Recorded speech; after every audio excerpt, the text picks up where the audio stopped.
إن الحمد لله نحمده ونستعينه ونستغفره ونؤمن به ونتوكل عليه ونعوذ بالله من شرور أنفسنا ومن سيئات أعمالنا من يهده الله فلا مضل له ومن يضلل فلا هادي له وأشهد أن لا إله إلا الله وحده لا شريك له وأشهد أن محمدا عبده ورسوله أما بعد السلام عليكم ورحمة الله وبركاته.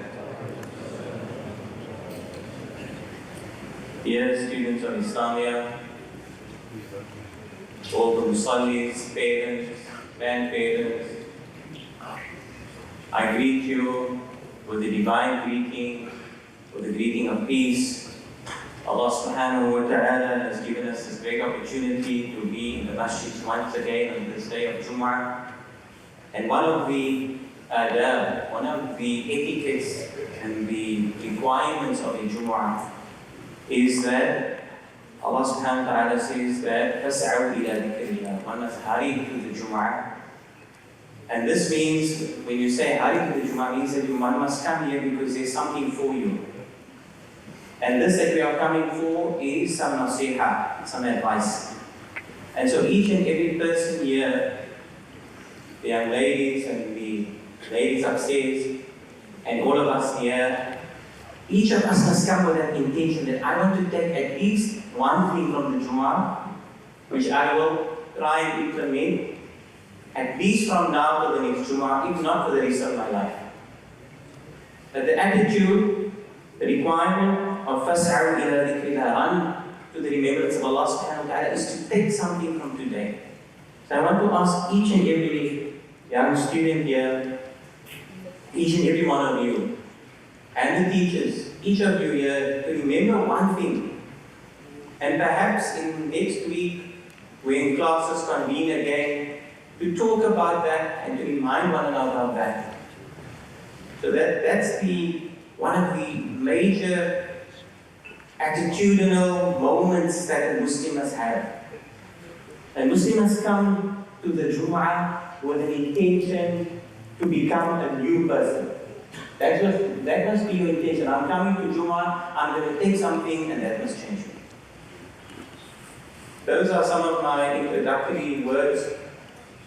And the khutbah focuses on that, but more broadly, on skills development and spiritual approach. We live in a time and an age where there is a constant call to say we need to develop the skills of the young people.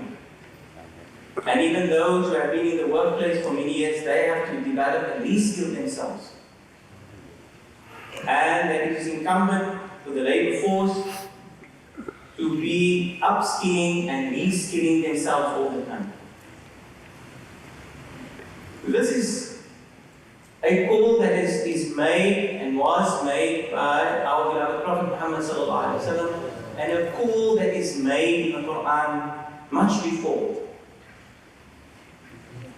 Where Allah subhanahu wa ta'ala says in the Quran, وَلَكِنْ كُونُوا رَبَّانِيِّينَ,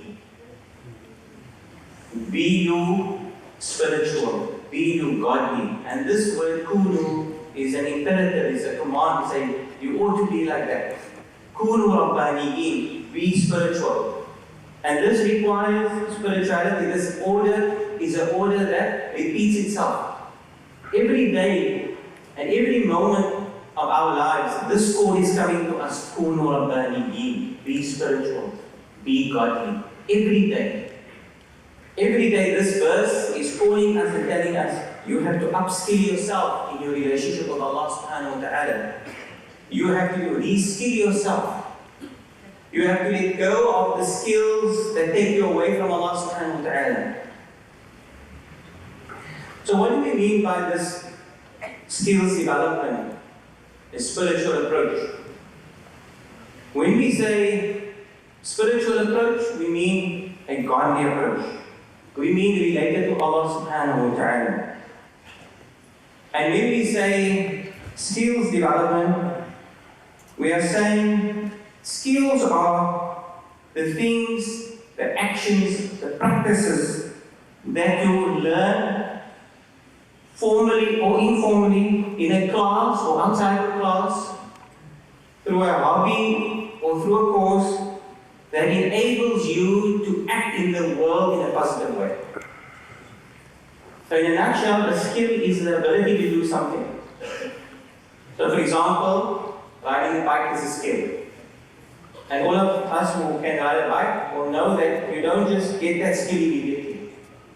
It's a process. So you first give it a try, and then you fall off perhaps, or you wobble around a bit, and then sometimes you get some assistance, but eventually you get the feel of how it is to put your feet on the pedals and how to balance. So these are what we talk about skills. That's an example of developing a skill. And so these skills can develop into habits, which are, when you repeat something over and over, it becomes something that you do automatically. And so when we put the two together, when we say skills development and a spiritual approach, then we're saying that we want young people, and all of us here, young people who are still in the development of these skills, and older people who have to upskill and reskill, to bring within yourself those skills that will allow you and me to live a godly life. وَلَكِنْ كُونُوا رَبَّانِيِّينَ. But be you godly. So this is the focus of today's khutbah. That there is an understanding that we come into this world and we can't speak English or Arabic or any language. And that it is our life's journey and our life's purpose. And as Imam Ibn Ashura says, it is our fitrah to upskill yourself. And the first place where you develop your regional skills, your basic skills of being able to use language is in your family. But this idea of kunu rabbaniyin, or godly skills, or practical, let's call it practical, spiritual skills, can be thought of as in two dimensions. And they are intertwined and entangled, but for the sake of trying to look at them, we will look at them separately.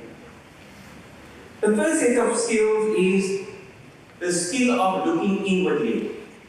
The skills that come from the inside. And the second set of skills are those skills that are about looking towards the outside. So if we look at one particular skill that is about looking inward, then that skill we can say is called taqwa. And I want you to listen carefully. Taqwa, which can be translated as a loving and fearful awareness of Allah subhanahu wa ta'ala. Or in another way, as some have defined it or translated it as the consciousness of Allah subhanahu wa ta'ala. This inner skill has its formative part. In the same way when you ride the bike, you don't immediately have that skill. There's something before that. Sometimes you're just gliding on the bike, that formative part. So what comes before developing this full-on skill of taqwa? What comes before that? Before developing that skill, comes the skill of dhikrullah. The remembrance and thinking about Allah subhanahu wa ta'ala. And this particular skill of remembering Allah subhanahu wa ta'ala is one of the skill sets that the Quran calls to the most. One is throughout the Quran, the skill set that Allah asks us to make the foundation of our lives is to remember Allah subhanahu wa ta'ala. And so throughout the Quran, there are injunctions, instructions to develop this skill. Where Allah says, for example, فَاذْكُرُونِي أَذْكُرْكُمْ. Remember me, be aware of me, and I will be aware of you, and I will remember you. Ya أيها الذين آمنوا, or you who have faith, or you have iman, اذكروا الله ذكرا كثيرا. Remember Allah subhanahu wa ta'ala with a lot of remembrance. So that is the first step of building taqwa is dhikrullah. And then from there, one develops this consciousness and awareness that my action, my state of mind, my practice must be in conformity with the fact that Allah subhanahu wa ta'ala is watching me all the time. In a sense, one can say that taqwa Allah means I'm aware that Allah is watching me. Now let's take an example from class students. So when you are in class, what happens? Before the teacher comes in, we're talking about, maybe our game that we're playing or soccer or anything else, and then the moment the teacher steps in, what happens? Do we continue talking? We keep quiet. So why don't we continue talking? Why don't we continue talking when the teacher comes in? Because when we feel the presence of the teacher, we change our inwardly. So in other words, we are having, at that point in time, one could say, taqwa al-ustad. We're having taqwa al-ustad. Well, I'm sure you all have taqwa of your ustad, isn't it? Or are you of those who still continues laughing and playing after the teacher comes in? I'm sure Islamic students are all of those who, when the teacher comes in, they have this taqwa al-ustad. Right? So you take that analogy, and the Quran is a book of analogies. You take that analogy, وَلِلَّهِ الْمَثَلُ الْأَعْلَى, and all analogies beyond Allah subhanahu wa ta'ala, then we can see that taqwa is this awareness that Allah subhanahu wa ta'ala is with me and acting in such a manner. It is said that Sayyidina Umar ibn al-Khattab once asked one of the other Sahaba, Bayat, he said to him, can you tell me what is taqwa? Can you give me an analogy of a way to understand taqwa? And then Ubay ibn Ka'b said, taqwa is like when you're going to walk through a field of thorns. And as you're going into this field of thorns, you pull up, at that time, you pull up your garment, your throat, your jibba, your jalaba, you pull it up, and then you tread carefully so that you don't step into the thorns. Right? So we see that Ubay ibn Ka'b gives us that example. That the idea of taqwa Allah means that Allah subhanahu wa ta'ala has given awamir, has given instructions, and He has made nawahi, prohibitions that we must adhere to. And so the taqwa Allah, this idea that Allah is present with us all the time, means that we must obey the instructions, which is, for example, wa'aqimu salat wa atu zakah, establish your prayer and pay your zakah, and the prohibitions, for example, وَلَا تَقْرَبُوا الزِّنَا, do not go near to fornication and adultery. Then we find that this idea of taqwa was also explained by Amir al-Mu'mineen Sayyidina Ali ibn Abi Talib when he said that taqwa, al-khawfu min al-jaleel, is to have fear and awe of the Divine Majesty. وَالْعَمَلُ بِالتَّنْزِيلِ, and to act upon the injunctions of the Quran. وَالْقَنَاعَةُ بِالْقَلِيلِ, and to be satisfied with whatever provision, even if it be little of worldly provisions. وَالْإِسْتِعْدَادُ لِيَوْمِ الرَّحِيلِ, and to prepare yourself for the day that you're going to pass on and the day that you're going to journey on. So we find that this is a skill that we have to develop, a skill that is probably one of the skills that Allah calls us to do a lot in the Quran. So you find, if you read through the Quran, there are numerous verses where Allah asks us, Allah says, Ya ayyuhalladhina amanu ittaqullah. There's a number of verses where Allah says, Ya ayyuhalladhina amanu ittaqullah. So this ittaqullah means that we've got to go through the process of developing, meaning we must start with the dhikrullah, and then we must move towards the taqwa. Then another skill that's got to do with the inward development, inward skill. And this is the skill of being one, listen carefully, not to follow the majority of people. The skill of not being a sheep or a blind follower. Alright? So the opposite of that skill means that one must be a thinker and you must be somebody who reflects. Now we live in a community, alhamdulillah. Many of us, our time is spent at Islamia, so we mix with Muslims. But we largely live in a community that's made up of non-Muslims. And when you move on from here and you come to the university, you will find that you are interacting with people from other faiths or people who have other values. And so one of the important inner qualities and inner skills that a young person should develop is not to be a sheep or a blind follower, but to develop the skill of thinking and reflecting. If you read in the books and the textbooks and all the latest articles about the skills shortage, then they will say the skills shortage lies in that we require people who are able to learn, who have this ability to do lifelong learning. That's the word they use, lifelong learning. Now when you say that skill of lifelong learning, it means that you can't go with the majority. You've got to be learning new things. You've got to be changing and moving from one step to the next. One can't stay the same. And so to the young people here, we say that it's important to realize that if the majority of the people in the Western Cape go to nightclubs, for example, or they are drinking, or they are fornicating, sleeping around, or they're watching pornography, or whatever other wrong they're doing, we as Muslims, we have our culture and have our religion that instructs us not to be blind followers and sheep. We must be thinking and reflecting.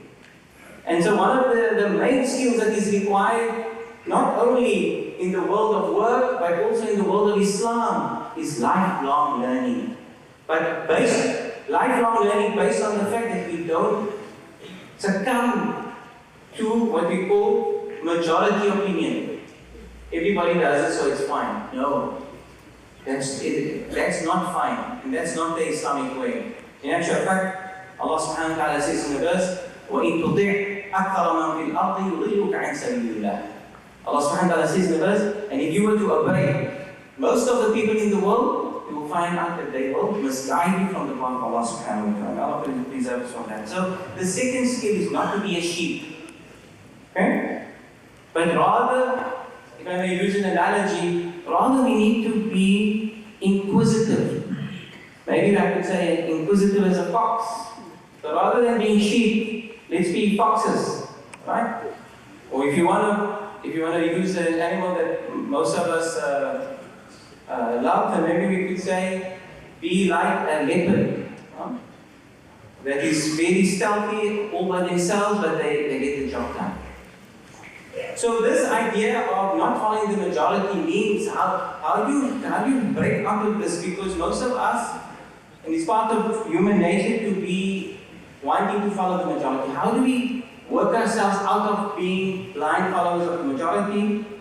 One of the ways that are given to us in the Quran is that Allah subhanahu wa ta'ala says in a number of verses, إِنَّ فِي ذَلِكَ لَآيَاتٍ لِقَوْمٍ يَتَفَكَّرُونَ, which is to be reflective, to contemplate. And we find that the Sahaba radiallahu anhum, and definitely our beloved Prophet Muhammad sallallahu alaihi wasallam, and definitely all the Anbiya, all embodied this contemplative attitude to life. And so we find that even before the Prophet sallallahu alaihi wasallam becomes a prophet, for 5 years or for years before he becomes a prophet, he goes into the cave and he contemplates it. And he contemplates and he looks at what's happening in society, he's dissatisfied, he doesn't follow the majority. He looks around, he thinks about it. He doesn't say, okay, everybody's doing it, I'll just carry on, I'll just be like everybody else. He doesn't say that. He sits and he thinks, no man, this is not right. And that's not right, and he tries to help where he can. And so this act of reflection and being contemplative It's a great sunnah of the Prophet ﷺ. And it's an instruction that comes in the Quran. And more broadly, it's part of the Quranic instruction. When we find Allah says, أَفَلَا تَعْقِلُونَ? Do they not use their intellects? أَفَلَا تَذَكَّرُونَ? Do they not think about things? Are they not reminded of things when they look at, for example, when we look at how the day and the night changes? Are we not reminded that we have our lives is day and the night will be our death?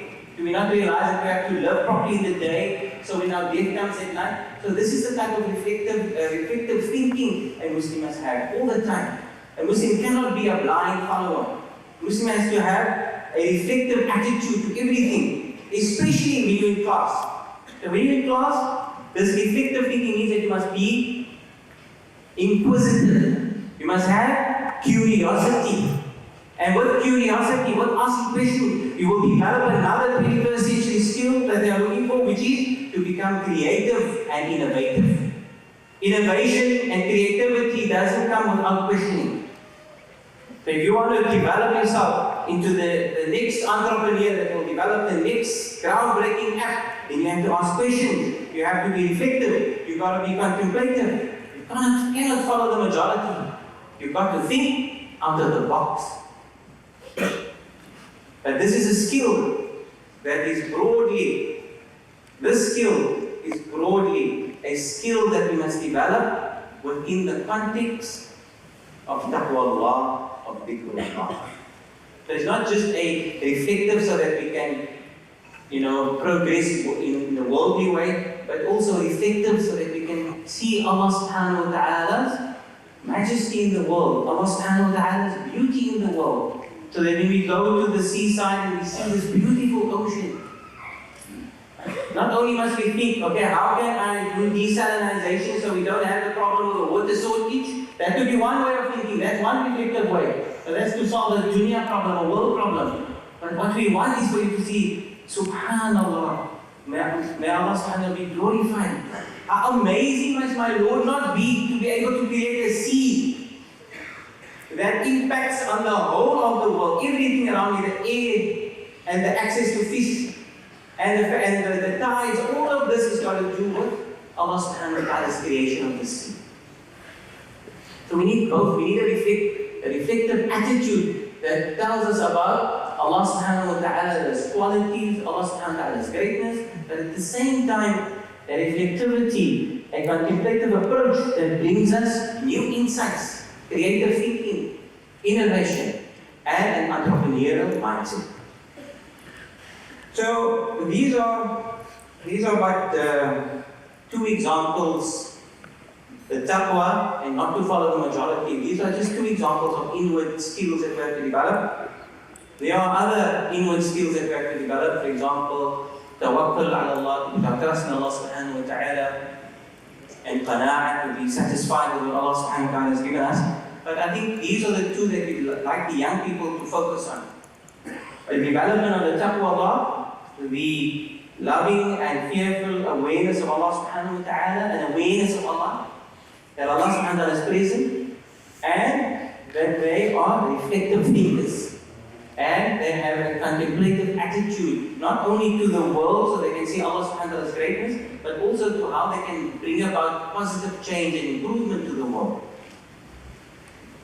Then, my dear beloved brothers and sisters, there are spiritual skills that are required for living with other people. There are spiritual skills that we need to develop.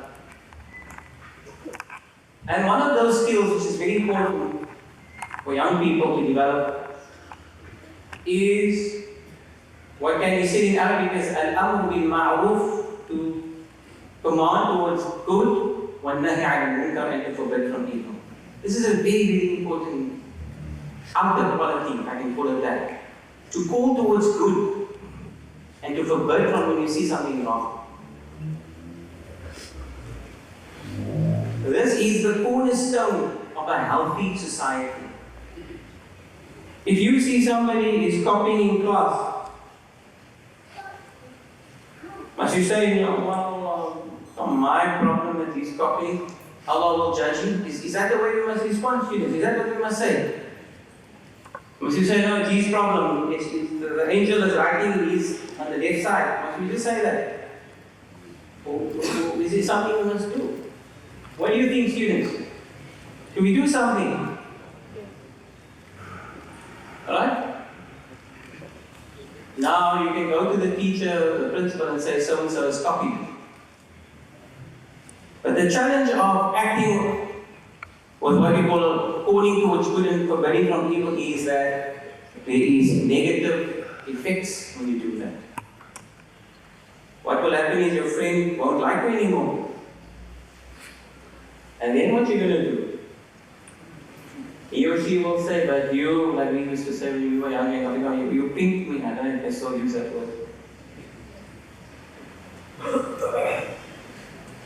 You told on me. So now you go, as a young person, you got to know that it requires this outer quality.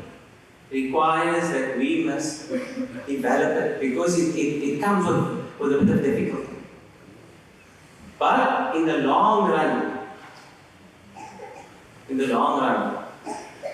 it will lead to a better and more open and honest society. Sometimes this could even mean, students, that you have to tell on your teachers. If they are perhaps not preparing for the class, if they are not perhaps late for class, and it could even be if teachers are doing things which are inappropriate, touching you inappropriate, might even be something like that. So these are big things, these are tough things that we're saying here. These are big things. I know the teachers are also in the masjid. But they have to, we all are responsible in front of Allah subhanahu wa ta'ala, and we have had cases where kids are abused, so we have to bring it out and say it in the open. We have to say that this account calling towards good and forbidding from evil must be a quality that each and every young person develops. This is a quality that each and every young person must develop, and even all of us here. For those of us who are in the workplace, we will know. There are people that do illegal things, there's corruption, there's bribery, and sometimes we think, what must I do with that? This is going to complicate my life, why must I talk about it? But if you say nothing, then they'll steal all the money and you won't have a job, for example. You will, as what happened with state capture, they stole all the money. And part of the problem is that this is a huge problem. As was shown in the history, what happened, for example, even in the time of the Holocaust, people just kept quiet. Or not enough people spoke up and said, this is wrong. And in our Muslim community, we must grow this ability to say the uncomfortable things. It requires that we develop that skill. So initially, like the bike, when you ride it will be a bit difficult. But eventually, it will become easier. And if you do it, if you group with people, if you do it with others, that's why Allah subhanahu wa ta'ala says, وَلْتَكُمْ أُمَّةٌ مِّنْكُمْ يَدْعُونَ إِلَى الْخَيْرِ. Let there be a group of you. So, for example, what we are saying is that Muslims need to develop the whistleblowing ability, the skill of whistleblowing. But the Quran gives us a sense of trying to get other people around you to support you. So this is an important external skill that young people must develop from now. Because that corruption that happened in the previous presidency is happening and it's still happening. And many of you will, when you grow up and you go into the workplace, these things will become like normal. And then how are we going to interact? We're going to just say, well, it's illegal, this is bribery, corruption illegal, but what must I do? How will I get a tender? Or how will I do my job? Can we just say that?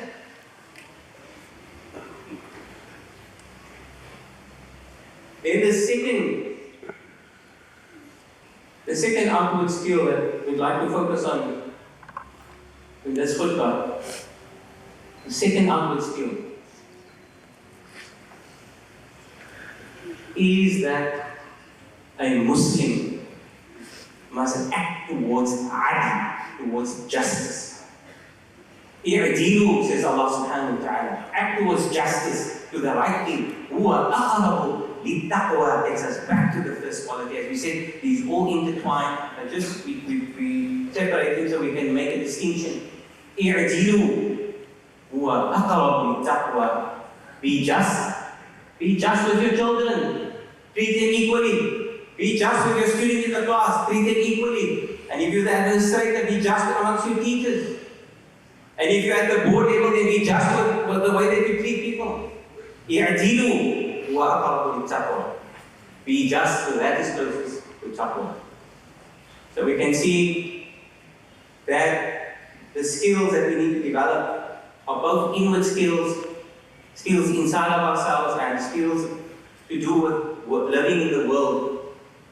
The first two skills that we spoke about developing within ourselves, is the skill of Allah subhanahu wa ta'ala's awareness, also termed taqwa. And the second one is not to be sheep, not to follow the majority, but to be يَتَفَكَّرُونَ, be of those people who contemplate and are reflective and look around them. First to see the signs of Allah's greatness, but secondly also how to solve the problems around us. So this is an internal thinking that you must develop within yourself. And then outwardly, we need people to have courage to develop the ability to make al-amr bil ma'ruf wa nahy anil munkar. To say when something is right and tell people too that this is the right thing. And when something is wrong, to say this is wrong, do not do it. And then last but not least, that ties us back to the first one, is i'dilu, be just. Takes us back to the. So all these four qualities, or these skills, these spiritual skills, all these spiritual skills need to be honed. They don't come immediately. It's like riding a bike. You start you struggle a bit. But you have an intention to ride the bike, so eventually you get there. So the same with taqwa, you must work on it. And the same with being a reflective thinker, you must work on it. And the same with commanding towards good and forbidding from evil. Try it. So I say to all of the people in the Jummah Journey, go home and practice it. Start with your family, start with your wife, start with your children, start with your friends. If you know something is good, tell them. Al-amr bil ma'ruf. And if you see something's wrong, then say that's wrong. Practice it. And then last but not least, i'dilu. Be just. Be a person of justice that strives for justice. And through that, you will have increased your taqwa. With those few words, we ask that Allah subhanahu wa ta'ala grants us that we can develop these skills within ourselves. These are skills meaning that it takes time and it takes repetition so that before it becomes a habit. So we first have to start off slowly but surely. And then eventually, through the tawfiq, the success of Allah subhanahu wa ta'ala, we will be able to imbibe these skills, upskill ourselves, reskill ourselves, so that we can deal with the 21st century problems, whether it's the global climate problem, but also the climate of godlessness, where people have turned away from Allah subhanahu wa ta'ala. We can counter both the climate change, but also this climate of where people are not paying attention to the beauty and the joy of living with Allah subhanahu wa ta'ala. سبحانك اللهم وبحمدك نشهد ان لا اله الا انت نستغفرك ونتوب اليك.